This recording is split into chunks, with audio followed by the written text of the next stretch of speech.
Horror file सुन के आज रात डरोगे तो।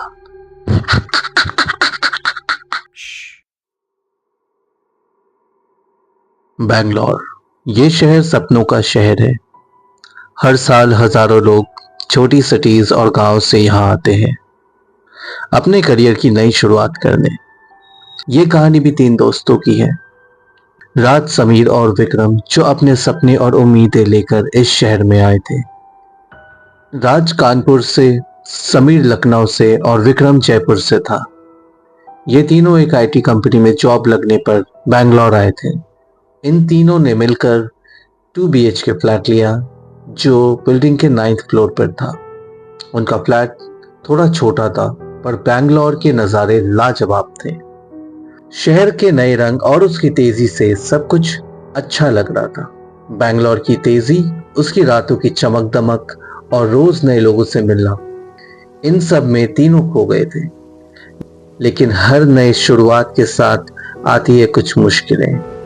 ऑफिस शिफ्ट 4 बजे सुबह शुरू होती थी, इसलिए उन्हें रोज सुबह 3 बजे उठना पड़ता था। हर सुबह जब वो उठते तो देखते कि हॉल, किचन और बाथरूम की लाइट्स चालू होती थी। समीर ने पहले इस बात को मजाक में लिया और सोचा कि शायद राज और विक्रम ने लाइट्स ऑन छोड़ दी होगी, लेकिन यह हर दिन का रूटीन बन गया था और अब ये मजाक नहीं रहा। उनकी एक मेड थी, शांति, जो हर दिन शाम 6 बजे आती थी। शिफ्ट खत्म करके वो तीनों 5 बजे तक घर आ जाते थे।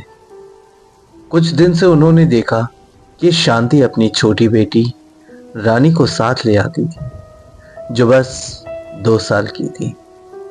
छोटी रानी घर में इधर उधर घूमती रहती, कभी सोफे पर चढ़ जाती, कभी किसी का सामान ले लेती और कभी बालकनी में जाकर खेलती रहती। तीनों को उस छोटी बच्ची का घर में होना अच्छा लगता था, क्योंकि उसकी मस्ती से घर में रौनक बन जाती। कभी कभी वो बच्ची उनके लैपटॉप के पास जाकर बैठते तो उनका काम भी रुक जाता, पर उसकी मासूमियत उन्हें हंसने पर मजबूर कर देती। एक दिन समीर जल्दी घर आ गया, शाम के 5 बजे। उसने देखा कि रानी घर के अंदर थी, लेकिन शांति कहीं नहीं दिख रही थी। समीर को गुस्सा आ गया कि शांति कितनी लापरवाह है, जो बच्ची को अकेला छोड़कर चली गई।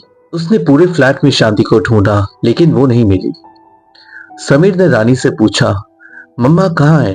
लेकिन रानी बस हंसी और खेलने लगी। गुस्से में समीर पड़ोसी के पास गया और कहा कि शांति को बुलाओ, उसकी बेटी घर में अकेली है। पड़ोसी ने कहा, शांति तो आज आई ही नहीं। ये सुनकर समीर चौंक गया।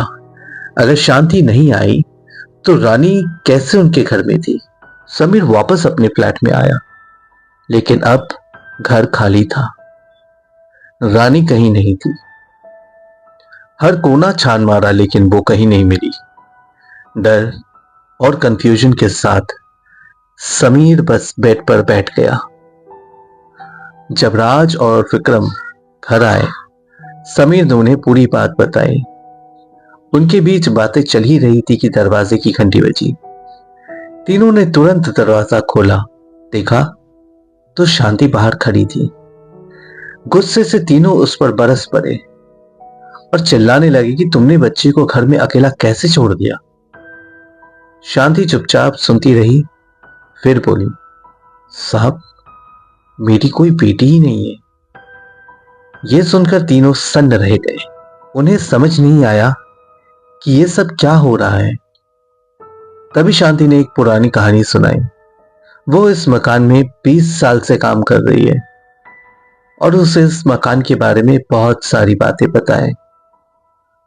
उसने बताया कि उस बिल्डिंग में पहले एक फैमिली रहती थी, जिनकी एक छोटी बेटी थी। एक दिन वो बच्ची बालकनी से गिर गई थी, उसकी मौत हो गई।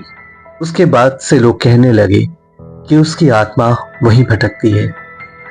तीनों के होश उड़ गए ये सुनकर। वो समझ नहीं पा रहे थे कि ये सपना है या हकीकत। शांति को भगवान का नाम लेके उन्होंने वापस भेज दिया। उनके बाद से तीनों ने डिसाइड किया कि वो जल्दी ही इस फ्लैट को छोड़ देंगे। क्या ये सच था या उनका भ्रम, ये तो कोई नहीं जानता। लेकिन एक बात जरूर है, हर कहानी का अपना एक अंजाम होता है, और ये कहानी भी छोड़ गई उन तीनों दोस्तों के दिल में एक ऐसा राज जो शायद कभी सुलझ नहीं सकेगा। ये थी आज की कहानी हॉरर फाइल्स हॉन्टेड में।